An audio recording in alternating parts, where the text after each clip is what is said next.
Don't let one bad leg haunt your parlay. Parlays turn into payouts, and now even near misses won't haunt your bet.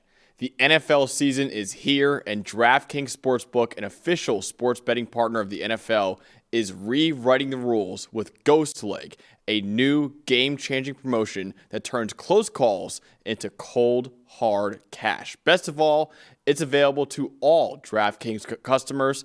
Here's how it works. Build any 3+ leg pregame NFL parlay on Sunday, apply your Ghost Leg token, and if one leg loses, DraftKings makes it vanish like it never existed and pays you out in cash for the rest. Last season, over 30 million parlays were lost by a single leg. This year, Ghost Leg gives those busted bets a second life.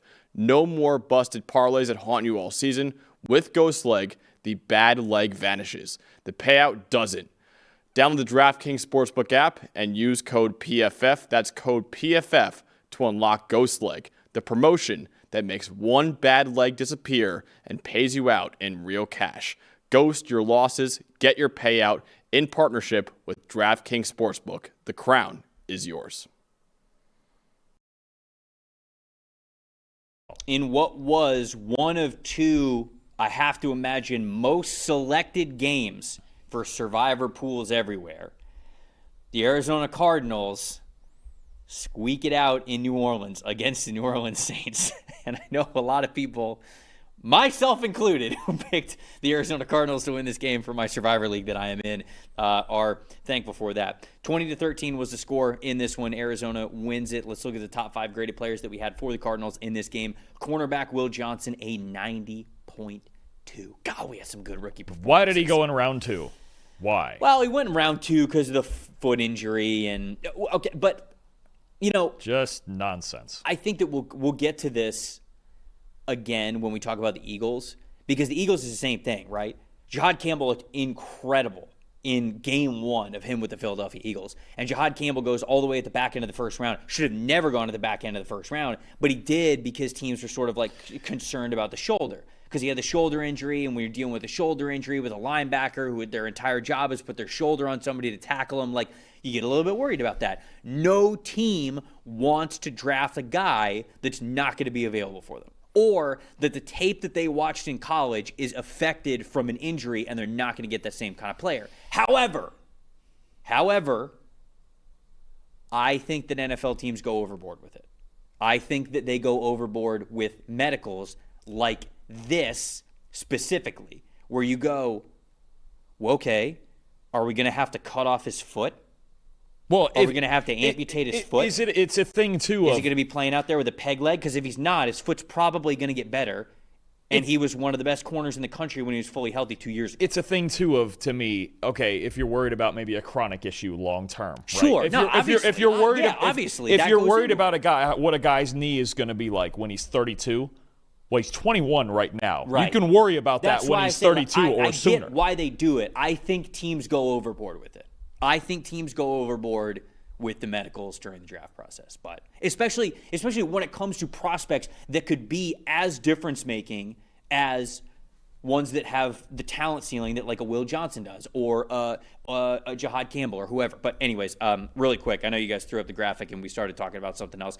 Dadrian Taylor-Demerson was an 80.4. Linebacker Akeem Davis-Gaither was 78.0. Look at that. Love the production team throwing it right back up there. Look at that speed. Safety Budda Baker with a 75.4. Edge rusher Josh Sweat in his first game of the Cardinals is 74.5. Quarterback Kyler Murray was a 65.5. On New Orleans side of things, you talk about ageless linebackers, man. Demario Davis, an elite 90.7 grade. He's flying. There was a play that he had. Don't put the graphic down. I'm going to be done in a second.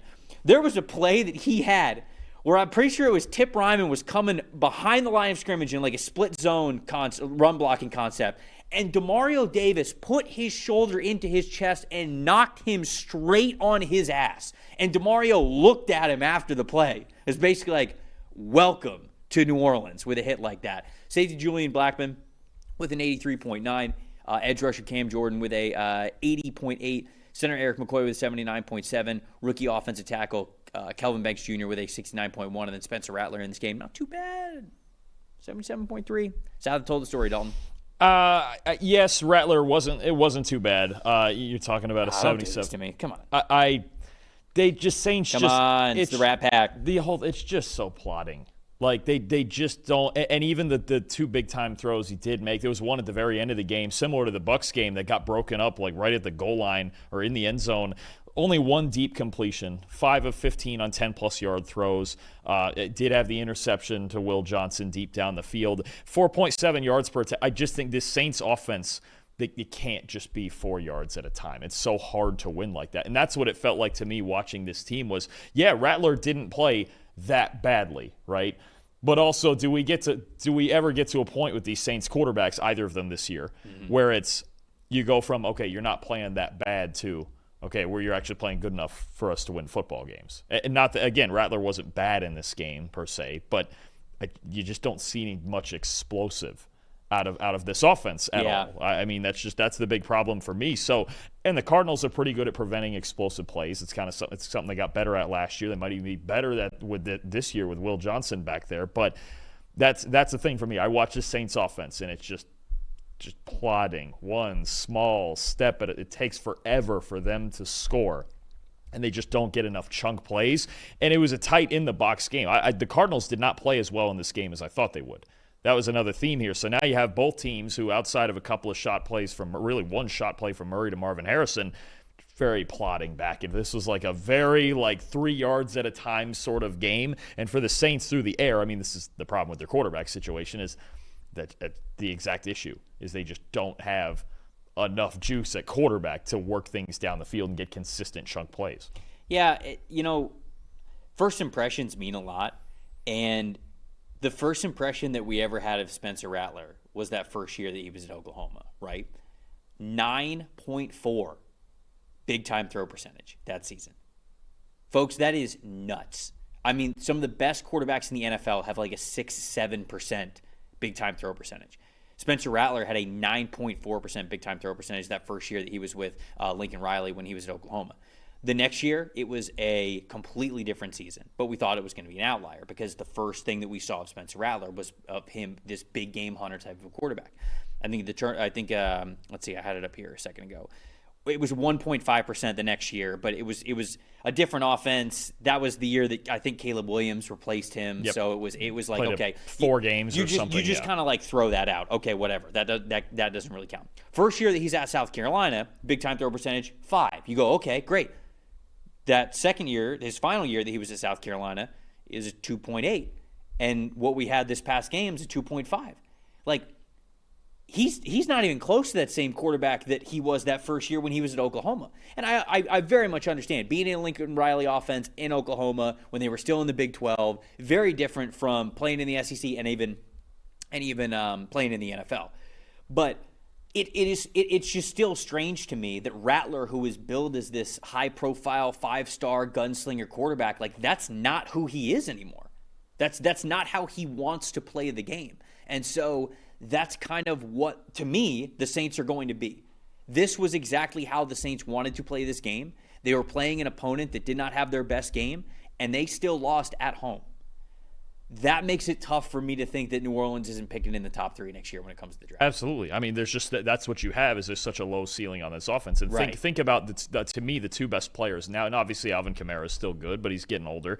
The two best players on this offense, or at least the two most explosive players, are Chris Olave and Rashid Shaheed. You have to be able to work the ball downfield to him. That's something that when Derek Carr was healthy last year, the Saints were able to do, right, is take shots to those two guys. When Rattler came in, that stopped and the offense stagnated. Same thing in this game. It stopped, especially against all the zone coverage the Cardinals play, and they just, again, it's just plotting. And then we saw it on the other side with the Cardinals, too, with Brandon Staley in his first game as the Saints defensive coordinator. A lot more zone coverage than Dennis Allen. Keep it in front of you for the most part, aside from the big go route to Marvin Harrison on the right side early in the game. But you just had two teams that struggled to me to make explosive pass plays. Yeah, and that's why it's a little bit of the same conversation that we had with the Giants. Will there come a point, because I know that Tyler Shuck didn't get the starting quarterback job for this team. Does there come a point 5-6 weeks into the season where you go, Okay, Rattler's not turning the ball over, but we're not scoring the ball. We're not moving the ball enough. We're not creating enough explosives. We got to try something different. So maybe that's the time when we get Tyler Shuck as the quarterback there. My most impressive was Will Johnson. I mentioned it. Really kind of didn't look very comfortable during the preseason, so I was a little bit nervous about him. But this first grade game was great. 90.3 coverage grade, 90.7 overall grade. He had a great play where it was the swing pass to Chris Olave in the backfield that he read perfectly and was able to make a big hit on him. But even beyond that, like, he had a good interception. He had a couple of really nice plays down the field. Like, it was a good game from Will Johnson. And then my most disappointing was just the Cardinals' offensive line. I went back in because I kind of wanted to figure out, okay, why did the Cardinals not dominate this game a little bit more?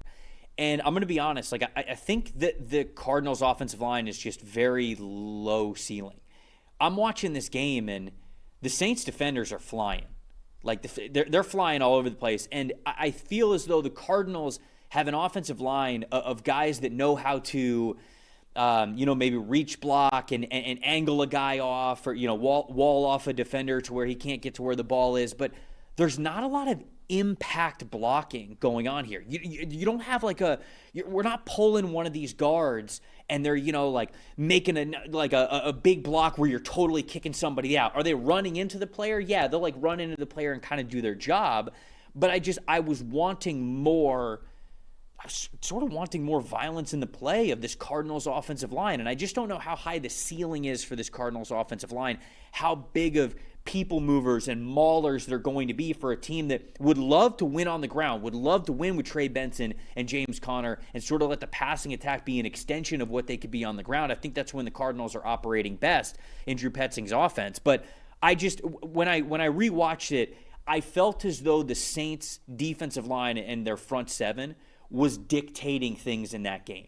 And the Cardinals were fine. They weren't like a train wreck at offensive line, but I felt as though they were always of the two-party interaction, they were often the ones that were reacting and trying to recover instead of being the ones that were imposing their will on the guys in New Orleans front seven. Yeah, and it concerns you because this was coming into it supposed to be a matchup where they could have dominated, as bad as the Saints were in run defense last year. But you've got, and look, obviously Demario Davis is still one of the best linebackers in football. Cam Jordan had a really good game, right? Devon Godshaw, a veteran who they got in free agency this year, he was solid. So you look at this Saints unit, maybe it is a little bit better, but I expected the Cardinals to come into this game and be able to run the football, and it just wasn't great. It was, I mean, we say this, and they had 146 yards rushing, 31 of it scrambling. So you go, okay, 23 carries for 150. I mean, they're ripping off 5 yards a carry, but it never felt like they took it over. Trey Benson had one long run that accounted for 52. I was going to say, Trey Benson had the 52-yard run that I think was take out the Benson run, and you're talking about, okay, now you're immediately under 4 yards a carry. Yeah, you're right? like 80, 90 yards. One explosive is tilting that. And these are good backs, obviously. Connor, Benson with the one big carry. Kyler Murray obviously can run the ball, but it felt inconsistent. This entire offense, my most disappointing, actually, and it's not a terrible grade, but it's Kyler Murray. I thought he was going to be better in this game. And to be honest, to me, aside from a couple of nice plays with his legs and the one big ball to Marvin Harrison down the right sideline, I thought it was kind of jittery. I thought he looked uncomfortable. The Saints, again, a lot more zone coverage from Brandon Staley than they used to play under Dennis Allen. They made him check it down. They made him stand in the pocket and think about things. They need Kyler Murray to be better than this. Again, last year they were 5-1 when he had at least a 70 passing grade, 3-8 otherwise. This game he had a 64.5, and they managed to win because it's the Saints. But he's got to be more. We've talked about this, the inconsistency of Kyler Murray, and however consistently well he can perform on a week-to-week basis. That's going to decide if the Cardinals go to the playoffs or not. They're off to a 1-0 start, but I really, especially offensively, was not wicked impressed with them. Yeah, I just pulled up the Benson 52-yard run, and even on this run, there are multiple Saints players that either dominate at the point of attack when they make contact with the tight end or the offensive lineman, to where they're getting pushed back, they're knocking these guys down. That happened against 3 or 4 players on this one. And to be honest with you, Julian Blackmon should have been sprinting towards the sideline to be able to tackle Trey Benson after a 6-yard gain. And he instead came inside. I don't know. I actually have no idea why. Maybe he couldn't see.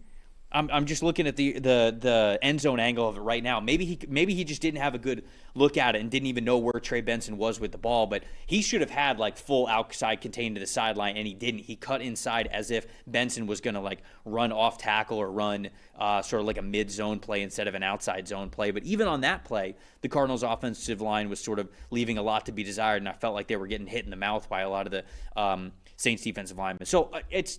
I'm kind of nitpicking, right? The Cardinals won the game. Again, a win is a win is a win in the league. But what we're trying to do is not just analyze who won the game. You guys can look that up yourself. What we're trying to do is tell you how the game came to be. And football there's a lot of luck that is in this game. I know people really hate that. It's a trigger word for a lot of people when you bring the word luck into it. But we're trying to predict what is stable, what could be happening next week and in the next couple of weeks and in the second half of the season and all that. So, anything else? Most impressive. I'll stay in the secondary. The Cardinals' secondary was best unit in this game. Rabbit Taylor Demerson. You mentioned Will Johnson. They got another young defender in Taylor Demerson that was really, really. I mean, you look at this secondary.